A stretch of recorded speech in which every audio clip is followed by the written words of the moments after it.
Hi viewers, welcome to our channel. Recent గా అల్లు అరవింద్ గారు అటు రామ్ చరణ్ గారి సినిమాల పైన చేసిన కామెంట్స్ ఒక ఫ్యాన్ వార్ అయితే క్రియేట్ చేసింది. అంటే మళ్ళీ ఒక వివాదం అల్లు వర్సెస్ మెగా నడుస్తుంది కదా, ఈ వివాదం ఇంకాస్త రాజేసినట్టుగా కనిపిస్తుంది. మరి ఈ కామెంట్స్ ఏ విధంగా చూడొచ్చు? మరి అల్లు అరవింద్ గారు ఈ టైంలో రామ్ చరణ్ గారి సినిమాల గురించి పలుమార్లు ఎందుకు ప్రస్తావించాల్సి వస్తుంది? ఇప్పుడు ఇదే అంశం మీద డిస్కస్ చేయడానికి ప్రజెంట్ మనతో పాటు అప్పాజీ గారు, సీనియర్ ఫిలిం జర్నలిస్ట్. ఒకసారి వాటితో మాట్లాడి తెలుసుకునే ప్రయత్నం అయితే చేద్దాం. సార్ నమస్కారం. సార్ నమస్తే ఆదిత్య.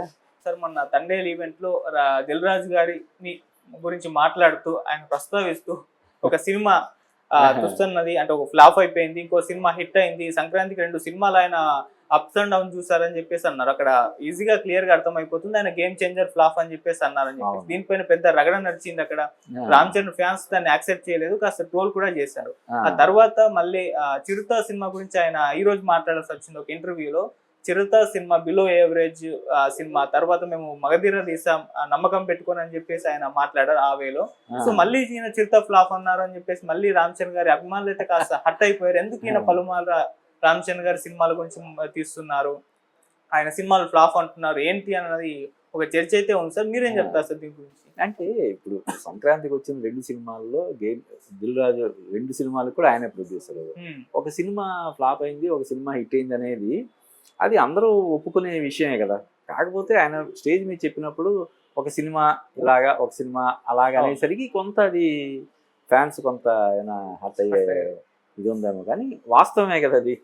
ఇప్పుడు దిల్ రాజు ఆయన సంక్రాంతికి వస్తున్న అనే సినిమా హిట్ అయ్యి ఉండకపోతే మా పరిస్థితి వేరేలా ఉండదు అని చెప్పాడు. అలాగే ఇక ముందు భవిష్యత్తులో మేము పెద్ద సినిమాలు జోలికి పోకుండా మొదట్లో ఎలాగైతే కంటెంట్ బేస్డ్ కాన్సెప్ట్ ఓరియంటెడ్ సినిమాలు చేసామో అలాగా కథను నమ్ముకొని భవిష్యత్తులో సినిమాలు తీయాలనుకుంటున్నామని చెప్పాడు. అంటే అది అంగీకరించడమే కదా. గేమ్ చేంజర్ సినిమా నాకు ఒక చేదు ఫలితాన్ని ఇచ్చిందని ఆయన అంగీకరించాడు. అలాగే చిరుత సినిమా తర్వాత మగధీర తీసింది ఈయన అల్లు అరవింద్ వాళ్ళే కదా. మగధీరతోటే కదా ఆయన మెగా పవర్ స్టార్ అని అనిపించుకున్నాడు. చిరుత సినిమా ఏంటంటే అది ఆయనకు బెస్ట్ లాంచింగ్ ప్రాజెక్ట్ లాగా, ఓ స్టార్ మెటీరియల్ అని అనిపించుకున్న సినిమా. పూరి జగన్నాథ్ డైరెక్షన్లో వచ్చిన సినిమా అది. అంటే ఆశించిన స్థాయిలో విజయం సాధించలేదని చెప్పి అందరూ అంగీకరించిన విషయమే కదా. కాబట్టి రెండిట్లో ఆయన చేసింది మనం తప్పు పట్టడానికి ఏం లేదు. కానీ కాకపోతే నువ్వు అన్నట్టు వెంటనే గేమ్ చేంజర్ గురించి ఒకరోజు మాట్లాడి మరుసటి రోజు చిరుత గురించి మాట్లాడడం వల్ల, తర్వాత ఈ మధ్య కాలంలో నువ్వు అన్నట్టు అల్లు వర్సెస్ మెగా ఈ వారు నడుస్తుందనే దీని నేపథ్యంలో ఇది ప్రాముఖ్యత దీనికి ఎక్కువ సంతరించుకుంటాం తప్ప, లేకపోతే దానికి పెద్ద ఇదేముంది. ఇప్పుడు చిరుత సినిమా అంటే ఇందాక చెప్పినట్టు ఒక స్టార్ మెటీరియల్ రామ్ చరణ్ అని నిరూపించుకున్న సినిమా. అలాగే ఈ గేమ్ చేంజర్ సినిమా డిసప్పాయింట్ చేసింది అనేది అందరూ అంగీకరిస్తున్న సినిమా. కాబట్టి ఆ వేరే కోణంలో ఇది నడుస్తుండడం వల్ల మనకి వేరేలాగా అనిపిస్తుంది. చూసి ఫ్యాన్స్ ఎక్కువ హర్ట్ అవుతుండడానికి కారణం ఏంటంటే, మామూలుగా అది మాట్లాడి ఉంటే దానికి పెద్ద ప్రాముఖ్యత ఉండేది కాదు. ఇది వార్ నడుస్తుంది, అల్లు కాంపౌండ్కి మెగా కాంపౌండ్ మధ్య కొంత సయోధ్య కొరవడింది అనే విమర్శలు అనే ఊహాగానాలు వెలువడుతున్న నేపథ్యంలో ఆయన అనుకోకుండా చేసినటువంటి ఈ వ్యాఖ్యలు ఎక్కువగా కొంత దుమారం రేపుతున్నాయేమోనని నేను అనుకుంటున్నాను. సార్, మామూలుగా వాళ్ళు కూడా అబ్జర్వ్ చేస్తూ ఉంటారు, ట్రోల్ గురవుతున్నామా, మీమ్స్ ఏమైనా వస్తున్నాయా, ట్రోల్స్ ఏమైనా వస్తున్నాయి, విమర్శలు ఏమైనా వస్తున్నాయని అబ్జర్వ్ చేస్తూ ఉంటారు. అంటే మెగా వర్సెస్ అల్లు నడుస్తున్న నేపథ్యంలో మరి అల్లు అరవింద్ గారు నేను ఇలా మాట్లాడితే మళ్ళీ వేరేలా ఫ్యాన్ వార్ క్రియేట్ అవుతుందన్న ఒక ఆలోచన చేయలేదనుకోవచ్చు సార్. అంటే ఒక్కొక్కసారి మాట్లాడేటప్పుడు ఏంటంటే జనాంతికంగా మనం మాట్లాడేటప్పుడు ఆటోమేటిక్గా వచ్చేస్తుంటాయి. వచ్చిన తర్వాత అరే అనకుండా ఉండాల్సిందని చెప్పి వాళ్ళు ఆ నాలుగు కరుచుకుంటారు. అప్పుడు మాట్లాడేటప్పుడు ఏంటంటే ఒక్కొక్కసారి ఫ్లోలో పొరపాటున ఏదైనా వచ్చేయచ్చు కదా. అంటే అందులోనే అవాస్తవం కాదు కదా ఆయన.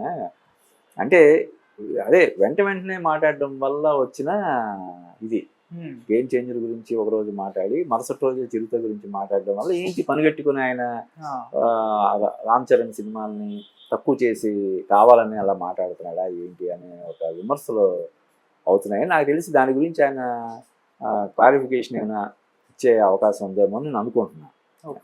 అంటే పనిగట్టుకొని ఆయన వాళ్ళ మేనల్ని కించపరిచేలాగా మాట్లాడతాడని మనం ఎలా అనుకుంటాం? అంటే మాట్లాడేటప్పుడు సినిమాల గురించి మాట్లాడేటప్పుడు చిరుత డిసప్పాయింట్ చేసింది కొంత, ఆశించిన స్థాయిలో అవ్వలేదు. మగధీర చేసామని ఆ కాంటెక్స్ట్లో అది మాట్లాడాడు. ఇది దిల్ రాజు గురించి మాట్లాడేటప్పుడు ఎవరైనా అదే చెప్తారు కదా, సంక్రాంతికి వచ్చిన సినిమాల్లో ఒక సినిమా బాగా డిసప్పాయింట్ చేసింది, ఒక సినిమా ఊహించిన దాని అనూహ్యంగా ఆశించిన దానికంటే ఊహించిన దానికంటే కూడా ఎక్కువ విజయం సాధించింది అనేది అందరూ మాట్లాడుతున్న విషయం. అది ఆయన మాట్లాడాడు. అది దురదృష్టవశాత్తు ఇలాగా వివాదాస్పదం అవుతుంది అనమాట. అంటే సార్ ఆయన కామెంట్స్ ఏ స్థాయిలో ట్రోలింగ్ గురవుతుందంటే, ఇందాక ఏదో చూసాను టైటిల్స్, అరవింద్ గారి పైన విరుచుకుపడ్డ చిరంజీవి గారు ఆయన చేసిన కామెంట్స్ అన్నట్టుగా ఆ విధంగా టైటిల్స్ పెట్టేసి ప్రచారం జరుగుతున్నాయి. అంటే చిరంజీవి గారు కూడా ఫైర్ అయిపోయారు అని చెప్పేసి ఒక న్యూస్ ని స్ప్రెడ్ చేస్తున్నారు. అలా అంటే వీళ్ళ ఊహాగానాలు అవి. ఈ వ్యాఖ్యలు విని చిరంజీవి గారు నిప్పులు చెరిగి ఉంటాడు, ఫోన్ చేసి ఏంటయ్యా ఎందుకు ఇలా మాట్లాడావు అని చెప్పి సీరియస్ అయ్యి ఉంటాడని ఇవన్నీ వీళ్ళు చేసే ఊహాగానాలు. ఇంకా మనం ఈ సమ్మనైజర్స్ గురించి మనకు తెలియదు ఏముంది, మనం కూడా అటువంటి చేస్తూనే ఉంటారు కదా జనరల్గా అందరూ. దాన్ని మరీ అంత సీరియస్గా తీసుకోవాల్సిన అవసరం లేదని నేను అనుకుంటున్నాను.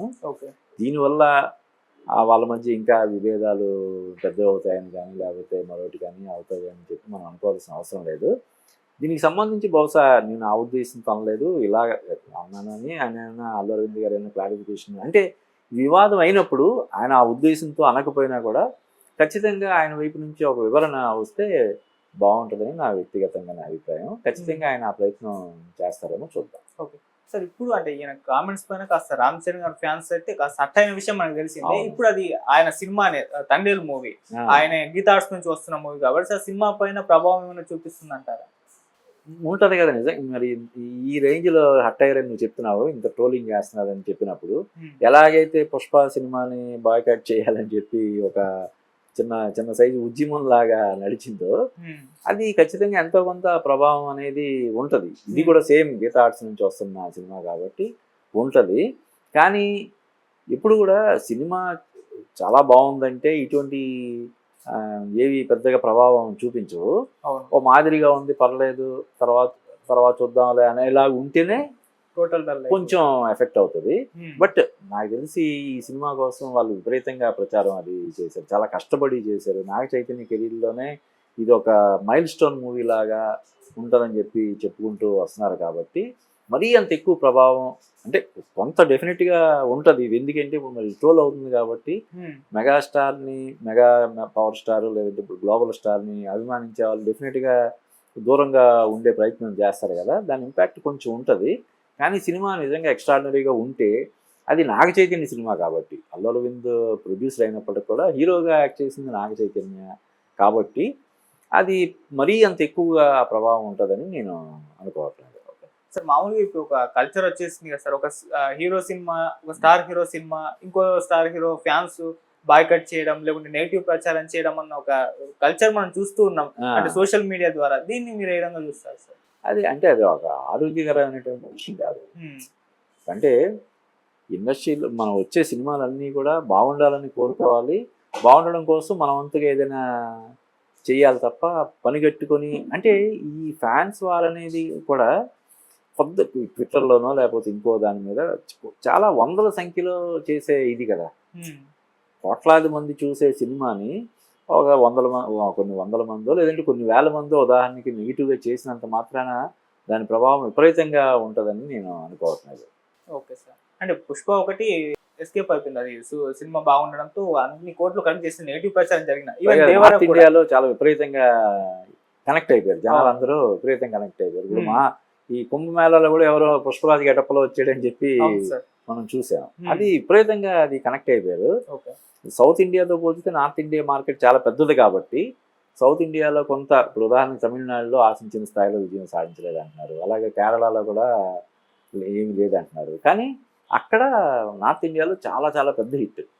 సో అంటే ఇప్పుడు ఒక సినిమాకి లక్కీగా ఒక ప్రాంతంలో ఆదరణ లభించకపోయినా కూడా ఇంకో చోట లభించే అవకాశం ఉంది.